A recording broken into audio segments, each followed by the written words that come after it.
8월 10일 금요일 황장수의 뉴스 브리핑 시작하겠습니다. 이제 여름이 절정인데요. 한참 휴가철이 전국에서 이렇게 전개되고 있습니다. 뉴스 브리핑은 1년 내내 연중 무휴로 여러분들을 찾아가기로 원칙을 정했습니다. 뉴스 브리핑이시면 불편해 하시는 분들이나 아쉬워하시는 분들이 계셔서요. 당분간 고생을 좀 하더라도 뉴스 브리핑을 연중 무휴로 한다. 그것을 저는 원칙으로 삼고 있습니다. 자, 오늘 첫 번째 아이템은 금요 칼럼입니다. 자, 금요 칼럼. 문재인 정권이 노무현 정권 2로 가고 있습니다. 제가 이 이야기는 작년 12월 말 한참 촛불이 절정에 있을 때나 또 작년 3, 4월에 대선이 한참일 때 제가 여러 차례 이야기를 했습니다. 노무현 정권은 겉으로는 진보 좌파 정권을 표방하고 집권을 했습니다. 그리고 대통령 본인이나 주요 참모들도 대단히 유세를 떨면서 완장을 차고 마치 세상이 뒤바뀐 양 업사이드 다운을 이야기했습니다. 끝에 있던 꼬리가 몸통이 되고 몸통이 꼬리가 되는 세상이 바뀌었다. 특권을 철폐하겠다 이야기를 했습니다.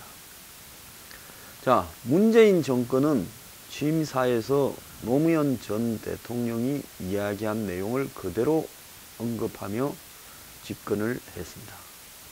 기회가 균등하고 경쟁이 공정한 정의로운 사회를 만들겠다고 하면서 시작을 했습니다. 자, 이 간단한 말이 정말로 실천되기는 어렵다라는 것을 노무현 정권의 몰락을 수석으로서 비서실장으로서 거의 임기 대부분의 기간 동안을 바로 옆에서 지켜본 문재인이 그걸 모르고 또 자기도 모르게 노무현을 닮아가다가 지금 추락하고 있습니다. 제가 추락이라는 표현을 쓴 것은 이번 주 들어서 어제도 이야기했지만 굉장히 빠른 속도로 문재인 정권이 지지율이 떨어지고 있다는 겁니다. 지지율이 떨어질 수도 있지만은 지지율이 높을 때 지지율이 높으니까 입을 다물어라. 우리는 뭐든지 우리 마음대로 할 수 있다고 한 정권이기 때문에 지지율이 떨어지면 이제 지지율이 떨어지고 있으니 너네들은 이제 국민의 말을 들으라고 얼마든지 할 수 있는 겁니다. 똑같이 논리가 전개되어야 그것이 정의롭고 공정한 거 아닙니까?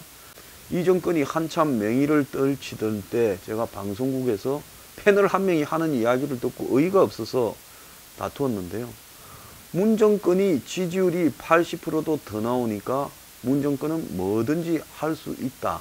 이 달지 마라는 식으로 이야기를 했습니다. 아니, 지지율이 높을수록 더욱더 겸허하게 지지층이 아닌 자들의 목소리도 들으려고 노력해야지 지지율이 높으니까 뭐든지 할 수 있고 거기에 딴지를 거는 사람들은 나쁜 사람이다. 지지율이 높을 때 비판하는 사람들은 그건 나쁜 사람이다. 이런 식으로 이야기를 해서는 안 된다고 저는 보고 있습니다.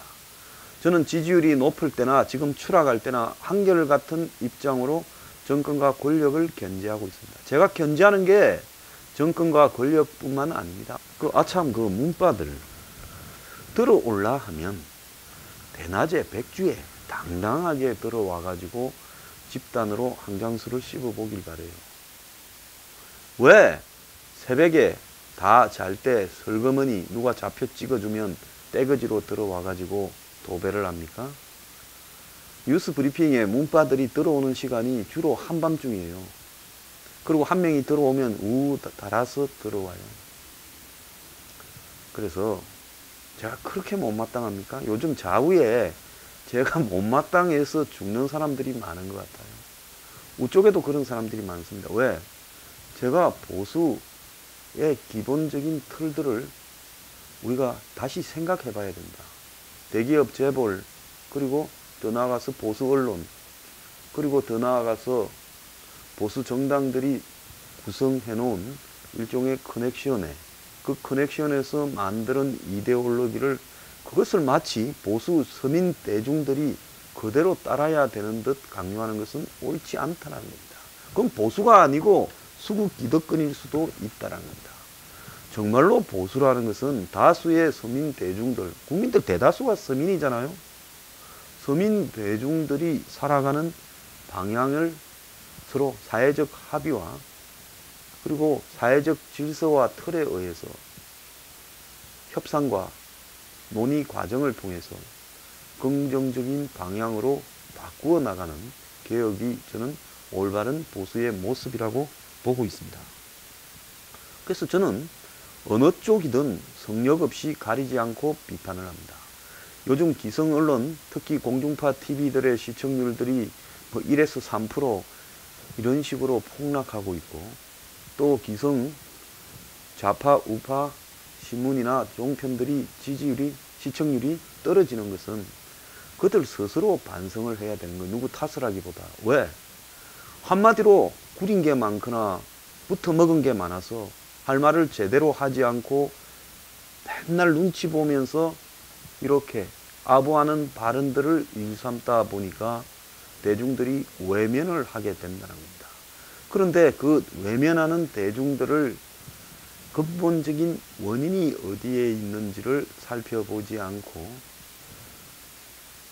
그들이 마치 종교 교주나 사이비 신도처럼 그런 관계에서 전부 눈이 멀어서 끌려가는 듯이 비판을 하면 안 된다는 겁니다. 그러나 저는 가짜 뉴스거나 선동적인 제목을 뽑아서 사실을 왜곡 가장해서 어떤 정파를 공격하고 그거에 의해서 이득을 보려고 하는 일은 절대 있어서는 안 된다고 보고 있습니다. 굉장히 드라이하게 날카로운 비수로 권력과 기득권층을 해부해야 되는 것이 비주류 언론의 사명이라고 저는 그렇게 생각합니다. 자, 그런 관점에서 문정권을 보자면 이번 주 들어서 대폭락을 했습니다. 이 대폭락의 우려스러운 점은 문 입장에서입니다. 저는 다행이라고 생각합니다. 왜? 빨리 힘이 빠져야 그나마 나라를 이상한 방향으로 몰고 가는 속도, 망치는 속도가 떨어지고 또 제동이 걸리고 그 다음에는 뭐가 있겠습니까? 인사가 교체되겠죠. 벌써 임종석 교체론이 등장하고 있습니다. 제가 2부에서 이야기를 하도록 하겠습니다. 이 부분에 대해서는요. 제가 뭐라고 했습니까? 임종석은 지지율이 떨어지게 되면 결국은 희생양이 될 가능성이 크다라고 말을 했습니다. 제 아무리 권력 내에 핵심 이너스클이 있다 하더라도 권력이 붕괴되어 가면 거기에는 동지고 뭐 가족적인 패밀리도 없습니다. 결국은 네가 책임을 지고 좀 물러달라라는 냉혹한 질서만이 있을 뿐입니다. 자, 벌써 이런 이야기가 나오기 시작하는 것은 문 정권이 지금 추락해가는 지지율에 매우 놀라고 당황하고 있다는 겁니다. 여기에 이들이 굉장히 두려워할 수밖에 없는 것은 나름 지지율 하락을 막기 위해서 한 달 전부터 할 수 있는 일은 다 해보고 있다는 겁니다. 뭘 다 해보고 있냐? 자, 한번 보십시오. 기무사나 대법원에 있어서 문제들을 굉장히 터뜨려서 사회적으로 확산시키고 심지어 군 내부에 벌어지고 있는 하극상이나 겸사 문건을 둘러싼 논란 등을 가지고 이것이 또 다른 적폐청산의 대상이냐 홍보해 왔습니다. 더 나아가서 대법원 행정처에서 벌어지고 있는 이 지난 정권 때에 사법농단이라고 자기들이 이름 붙인 문제를 가지고 또 판을 벌여왔습니다. 또 최근에는 엊그제 1년 6개월 깜빵 생활을 하고 잠시 석방된, 왜 잠시 석방된이라고 이야기하는가 하면 김기춘 전 비서실장은 2심에서 4년을 선고받아서 사실상 대법원의 판결이 나오면 또 들어가야 됩니다. 그렇지만은 현재까지의 상황으로 봐서 판결이 나올 때까지 구속시켜야 될 사유가 없기 때문에 이 석방이 된 부분입니다.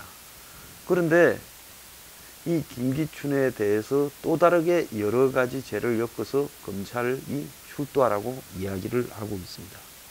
그래서 이런 것들을 통해서 지금 김기춘에게 적용되고 있는 부분은 사법농단과 관련해서 김기춘과 당시 대법원 사이에 무언가가 있지 않았냐. 뭐 징용 노동자에 대한 재판 문제라든지 이런 것들을 또 거론하고 있습니다.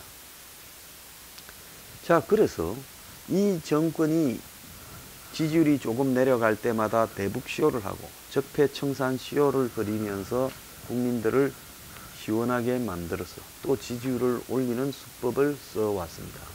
그런데 이번에 기무사나 대법원이나 김기춘 등과 관련된 적폐쇼가 이제는 통하지 않고 있다는 겁니다. 제가 이거 한 일주일이나 열흘 전에 이야기를 했죠. 어떻게 이야기를 했느냐. 적당히 해야 되는데 이제는 너무 하다 보니까 자기들도 타성에 젖어서 기무사 계엄 문건이 또 대법원 행정처 등을 중심으로 한 사법농단 이 사실 팩트 자체가 너무도 복잡하다라는 겁니다. 이제 대중들에게 이것이 왜 무엇 때문에 문제인지를 논리적으로 설명할 방법을 상실해 가고 있기 때문에 이걸 가지고 아무리 판을 벌여봤자 문정권의 지지율 상승에는 도움이 되지 않을 거라고 예고를 했습니다. 더 나아가서 어제 보니까 김정숙 씨가 뭐 어디 화성인가 가서 소방서에 가서 그 소방복을 입었더만요. 이 더운데요. 그런 거 입으면 그 여름에 땀 많이 나죠. 땀복이 되죠. 땀복이. 그래서 다이어트에도 좋을 거라고 생각은 듭니다. 그러니까 지지는 안 줍니까? 지지율이 떨어지니까 김정숙 씨는 중북에 있는 독거노인 폭염 현장을 방문하고 그 다음날 문재인은 광화문에서 퇴근길 생맥주 미팅을 했습니다. 자, 제가 그렇게 생각을 했죠. 이제 지지율이 떨어지니까 또 나오고 있다. 그런데 저렇게 나오는 걸 가지고 지지율을 만회하기는 어려울 것이다. 파견민의 현란한 지지율 부양 쇼도 이제 끝나가고 있다 했습니다. 그런데 그러자마자 뭔 일이 생겼습니까? 중복 출연을 한 배몽가 하는 청년이 나타났습니다.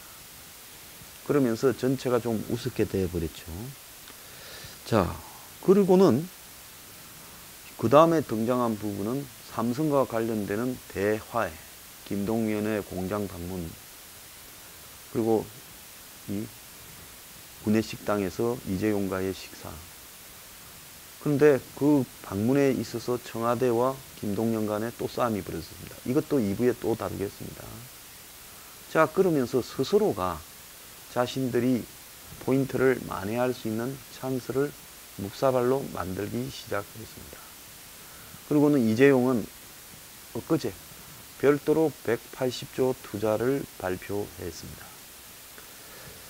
자, 지금 각종 적폐 논란 발표와 현장 방문과 또 삼성의 투자 발표와 삼성 공장 방문, 더 나아가서 과거 영국의 마차와 자동차가 경쟁하던 시대에 붉은 깃발 이야기까지 꺼내면서 문재인은 인터넷 은행, 원격 의료 등을 발표했습니다마는 지지율은 하락을 계속했습니다. 이게 하락이 아니라 이쯤 떨어지면 폭락을 지금 하고 있는 거죠. 자, 이 정권이 어지간한 것들을 발표해서는 제가 볼 때 이제 지지율이 별로 올라가지 않을 거라고 보고 있습니다. 왜? 사람들이 이제 많이 묻다 이가 고마해라라고 이야기를 하는 단계에 이르렀다는 것을 정권 스스로가 알아야 되는 겁니다. 이제 이 정권이 벌였던 행태들에 대해서 사람들이 이런 것들을 지켜보는 부분에 있어서 인내의 한계가 왔다. 자, 쇼나 스커스도 적당히 해야지.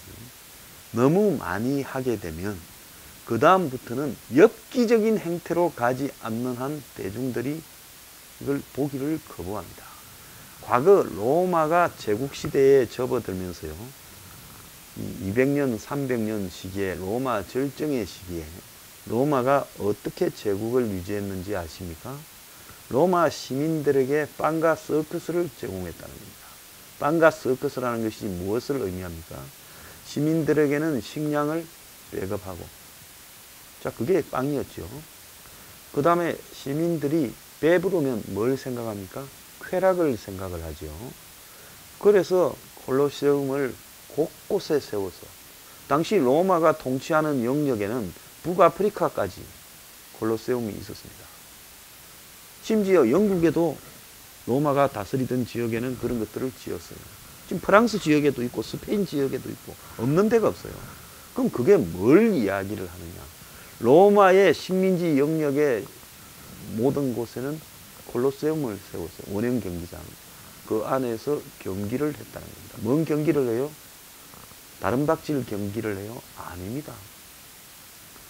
검투사 경기를 했다는 거죠. 영화 글래디에이터에 나오는. 처음에는 사람과 사람이 싸우다가 처음에는 죽이지는 않았습니다. 나중에는 실제로 죽고 죽이는 그런 경기로 바뀌었고, 그러다가 나중에는 또 사자와 사람 이런 경기로 바뀌었습니다. 그래서 점점 자극적인 형태로 이 검투사 경기를 로마 황제가 주도하면서 끌고 갔습니다. 그래서 로마 시민들은 아침에 배가 부르면 이제 오후에는 콜로세움에 가서 검투사 경기를 보면서 박수를 치면서 그렇게 배부르고 재밌는 삶을 보냈죠. 그래서 대중들이 반란을 하거나 이 재정에 문제를 제기하려고 하지 말고 너네들은 그냥 편안하게 살아라. 그런데 로마는 그래도 수백 년간 유지된 것은 빵과 서커스라도 제공했기 때문입니다. 이 정권은 서커스는 제공을 해요. 그러지 않습니까? 적폐청산 쇼나 판문점 쇼나 서커스가, 이런 서커스가 어디 있어요? 심지어 한국 서커스로는 부족해서 미국 서커스단까지 불러다가 싱가포르에서 터김 서커스까지 또 했습니다. 자, 그런데 서커스를 보고 다 정권 지지율을, 떨어져 가던 지지율을 또 박수를 쳐서 80%까지 올렸습니다. 근데 지금 폭락을 하고 있어요. 이제는 뭐? 아니, 배가 고파 죽겠는데 서커스가 재미가 있겠습니까? 제가 이거 영화를 보다 보면 몸이 편안하고 이 상태가 괜찮을 때는 영화가 재밌어요. 빠져들어요. 그런데 내 몸이 졸리거나 잠이 오는데 재밌는 영화는 세상에 없습니다.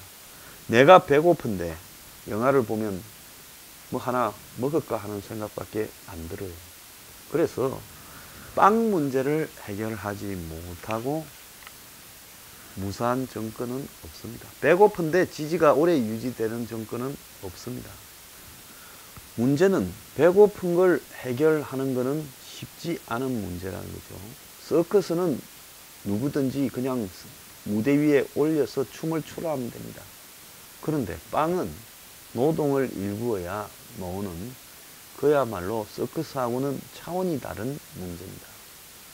자, 빵을 안정적이고 지속적으로 대중에게 공급한다는 것은 여기에 상당한 세련된 기술이 있어야 되죠. 실물 경제도 알아야 되고 그런 것들을 집행해본 경력도 있어야 되고 더 나아가서 균형 감각도 있어야 되고 기술적 테크닉도 있어야 됩니다. 그런데 천하의 변두리에서 책상에 앉아서 이 세상을 어떻게 한번 뒤집어 볼까 생각하던 좌파 먹물들이 이 정권에 들어와서 경제 분야의 청와대 모든 자리를 장악했습니다. 이들 머릿속에서 나오는 상상력의 결과인 최저임금 10,000원이나 주 52시간이나 전 국민의 정규직화는 사회 현실과 맞아떨어지지 않는 것이죠. 마르크스가 공산혁명에 관한 선동을 했고 그것이 그로부터 한 50년 뒤에 실제 혁명이 일어나고 이렇게 된 것은요, 그 당시의 사회 시스템에 맞아떨어졌기 때문에 그런 것이죠. 왜? 선동에 기꺼이 놀아날 대중들이 엄청나게 있었다는 겁니다. 불만이 가득 찬 사회이기 때문에 누구든지 선동만 하면 먹혀들 수 있는 분위기가 있었다는 거예요. 그 중에서도 가장 사회적 모순이 심화된 러시아에서 공산혁명이 세계 최초로 일어나지 않았습니까? 그래서 지금 이 정권은 곳곳에 배고파하는 대중들에게 그냥 국가 예산을 안 누워주고 그들이 가상의 머릿속에서 생각했던 정책들을 발표해서 지키게만 하면 저절로 저소득층에게 하늘에서 빵이 떨어지듯이, 뭐 성경에 나오는 만납니까? 떨어져서 그걸 가지고 다 이렇게 나누어 먹고 경제가, 그래서 그 밑바닥에서부터 살아서 위로 올라가는 파운틴 효과, 즉 분수 효과가 나타날 거라고 생각을 했습니다. 근데 분수 효과가 나타나기는커녕 밑바닥에 물이 내려가지가 않는 겁니다. 여기서 아, 현실은 다르구나라고 이제 자각이 들기 시작했죠. 그런데 노무현 정권 또한 지금 문 정권과 똑같은 과정을 통해서 엄청나게 떠들어댔는데 경제에서 무능함을 보이면서 무너져 갔습니다. 자, 이 정권이 어떤 부분에서 둘이 닮았는가 한번 이렇게 확인해 보겠습니다. 첫 번째는 친북, 친좌파 행보를 했다는 겁니다. 자, 당시 노무현 정권도 당시로서는 대단한 친북, 친좌파 행위를 했죠. 그러면서 미국 오랑지를 따라다니는 이런 친미 인사들이 있다라는 식으로 조롱을 하면서 전시작전권도 내 나라부터 하면서 큰 소리를 치다가 이제 미국 가기 직전에는 미국이 없었으면 지금 자신은 정치범 수용소에 있었을지 모른다는 황당한 소리로 오랑지를 내렸습니다. 하지만은 맞짱 뜨자고 대통령이 검사들 모아놓고 공기 잡으면서 한마디로 공무원들을 휘어잡으려고 했습니다. 공무원 다 엎드렸죠. 지금 이 정권의 공무원들이 협조하지 않고 있다는 이야기가 나오기 시작했습니다. 자, 당연한 이야기겠죠. 제가 2부에 이야기하겠습니다만은 결국은 친북 친좌파 정권이 고립되어가는 양상이 그때와 똑같이 지금 나타나고 있습니다. 정권이 교조적인, 교조라는 게 뭡니까? 즉 자신들이 정한 신조를 교리처럼 받아들이면서 고치지 않는 이념의 노예들에 의해서 장악되어 있다는 겁니다. 지금 청와대가 행정부를 무력화시킨 채 다 결정해서 끌고 간다는 것은 세상이 다 아는 일입니다. 문재인 정권은 청와대 정부입니다. 그런데 이 청와대에 곳곳에 박혀있는 이 다수의 절반에 가까운 사람들은 다 운동권 출신으로 그들이 가지고 있는 확고한 좌파 신념에 의해서 이 나라를 끌고 가고 있습니다. 자, 정권을 잡으면 한쪽의 이념이 아니라 자신을 반대하는 사람들의 입장까지도 같이 고민하면서 권력을 끌고 가야 되는 것이 원칙이라고 저는 생각합니다. 세 번째는 자신들이 절대적 정의인 양 착각을 하고 있다는 거죠. 그러니까 행정부마다 과거 정권의 적폐를 청산한다, 청산위원회를 만들고 온 나라를 마치 인민군이 6.25 때 점령해서 마을에 유지고 반공 인사들을 끌고 전부 손발을 묶어서 처형하듯이 이런 모습들이 벌어지고 있고 완장을 찬 삼류 양아치들이 설치는 양상을 스스로 나타내고 있습니다. 절대적 정의라는 것은 저 세상에 절대 없는 것이고 정치에서 정의를 주장하는 사람은 나중에 자기가 떠벌렸던 정의론에 의해서 스스로가 단두대에 목이 잘릴 수 있다는 것을, 그게 정치의 진리라는 것을 이들은 모르고 있습니다. 그 다음에 은행의 불일치가 너무 심합니다. 좌익이들은 좌깜빡이를 켜고 친북 좌파 행보를 가면서 국민들한테 마치 이제는 규제를 완화하고 징기업을 할 듯이 사기를 치고 있습니다. 정말로 그러려면 자신들이 지금 온 나라를 혼란에 빠뜨렸던 최저임금 문제나 주 52시간 문제나 뭐 정규직화 문제나 또 지금 노조 세상들, 노동개혁을 외면하는 이런 형태에 대해서 잘못했다고 반성을 하고 그 모든 것의 방향을 바꾸겠다고 국민 앞에 사과를 하고 명세를 해야지요. 그런 다음에 바뀐 모습을 보이기 위해서 적어도 임종석, 장하성 조국 등은 내보내야 되는 겁니다.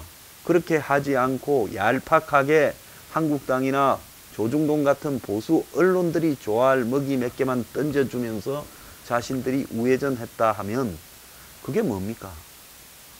호박이 자기한테 줄을 꺼가지고 나는 약간 빨그스름한 수박이야.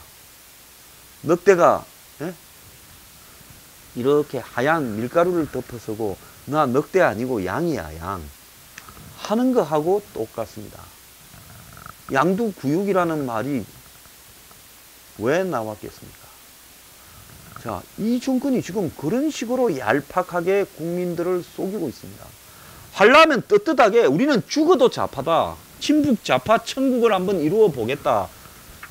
하고 차라리 차베스나 베네수엘라의 마두로처럼 끌고 가버리라는 거예요. 왜 틉니까? 틀려면요 반성문을 쓰고 인적 청산을 하고 틀어야죠. 그리고 거기에 대해서 침묵하고 있는 여당의 130명은 뭐고 장관들은 뭡니까? 다 둘러리고 거수기입니까? 자, 그리고요 이런 유튜브 방송에서나 할 수 있는 이야기지만 좀 하겠습니다. 양아치들이 너무 많아요. 왜 지지가 많이 떨어진 줄 압니까? 정권은 동네 골목의 깡패하고는 달라요. 깡패는요, 왜 깡패인 줄 압니까? 남들은 쳐다보는 것도 민망한데 지는 깡패라는 티를 내고 다녀요. 깡패는 딱 보면 입을 다물고 있어도 사람 한 100명 속에 깡패 2명 섞어 놓으면 누가 봐도 깡패를 찾습니다. 왜 그런지 알아요? 깡패는 깡패의 드레스 코드나 깡패의 딱 이 관상이 있지요. 깍두기로 머리 이렇게 깎고 또 드러나는데 손목이나 목이나 이런데 문신을 하고 또 뭡니까? 주로 까만 옷을 입고 그리고 또 뭐랍니까? 안경은 절대 안 씁니다. 그래서 저는 이런 생각을 해요. 깡패 중에 눈 나쁜 사람들은 참 이게 직업에 애로가 있겠다 이런 생각을 하고요. 또 손을 앞으로 탁 모읍니다. 그 다음에 90도 절을 합니다. 그리고 입만 열면 보통 사람보다 훨씬 저질적 언어를 상투적으로 사용합니다. 자, 그래서 이런 깡패들을 보면 다들 두려워하죠. 어디 사우나에 갔다가 원래 사우나 앞에는 문신한 사람 들어오지 마라. 그 깡패 들어오지 마라 소리예요. 그래도 들어와요. 왜? 옷 벗기고 검사한 뒤에 넣어주는 거 아니니까. 그런데 사우나 가서 그런 깡패 있으면 주변에 안 갑니다. 혼자서 하고 있어요.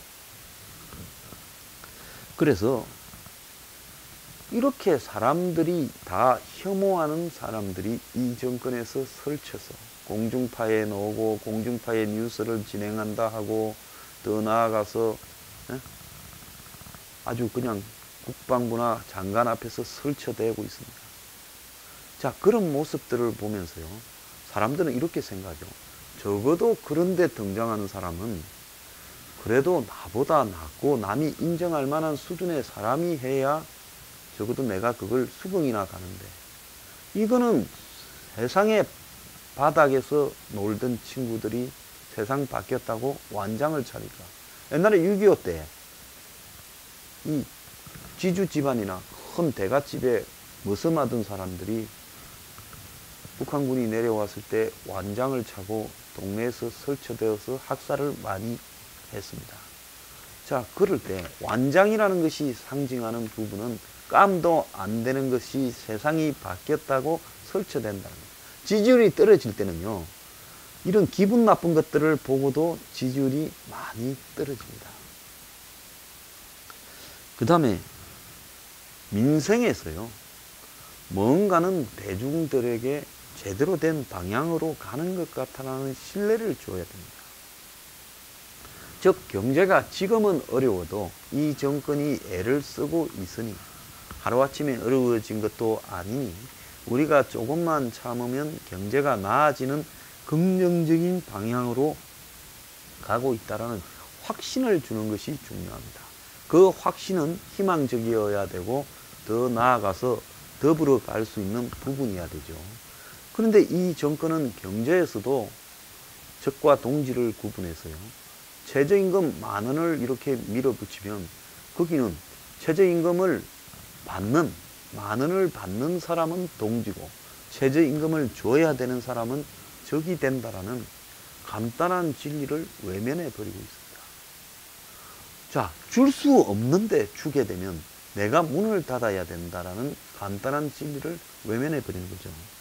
자, 이런 식으로 점철된 현 정권이 자기들이 옆에서 지켜보면서 노무현 정권은 왜 망했는가? 그들이 왜 삼성공화국으로 불렸는가? 좌파 정권이 삼성공화국이라고 같은 좌파에 의해서 규정됐다는 것은 창피한 일이죠. 그런데 지금 이 정권 또한 이재용이 180조 투자를 하고 악수를 하고 고용과 투자를 해달라 그러고 갑자기 그 회사와 관련된 일들이 술술 풀려간다면 사람들은 전부 데자뷰라고 하는 현상, 어디서 많이 본 장면이네. 대기업들 다 뒤져서 털은 다음에 얼마 우리는 몇십조 투자하고 고용 몇만 명 하겠습니다. 이거 노무현 정권 때 신문 자료 찾아보면 전부 나오는 장면이에요. 토속촌인가 청와대 건너편에 있는 삼계탕 집에 의자에 앉는 것도 아니고 바닥에 앉는 삼계탕 집의 온돌방에 그 앞에서 이건희 회장을 비롯해서 대기업 총수들이 줄줄이 쭈그리고 앉아있고 거기에 노무현 전 대통령이 앉아있는 장면이 지금도 한간에 회자되어 있습니다. 지금 똑같은 짓을 하고 있습니다. 그러면 똑같이 예언할 수밖에 없어요. 당신도 망하는 것은 시간 문제다. 자, 제가 11월 달쯤 되면 이 정권 지지율이 30%대에 떨어져 있을 거다라고 이야기를 한 바 있습니다. 자, 이 정권요, 제가 앞에 말한 대로 하지 않으면 100% 그렇게 되어 갈 수밖에 없고 이것을 얄팍하게 테크닉으로 포장으로 극복하기에는 이미 사람들이 질려버렸다는 겁니다. 자, 이제 이 문 정권이 왜 지지율이 폭락하면서 많은 사람들이 더 이상 이 정권을 지지하지 않고 등을 돌리는가에 대해서 그 이유를 아직도 모른다면 이제는 며칠 후 요단강 건너가 만나세 하는 찬송가 구절이 이 정권이 앞으로 부딪힐 최후라고 이야기를 할 수밖에 없습니다.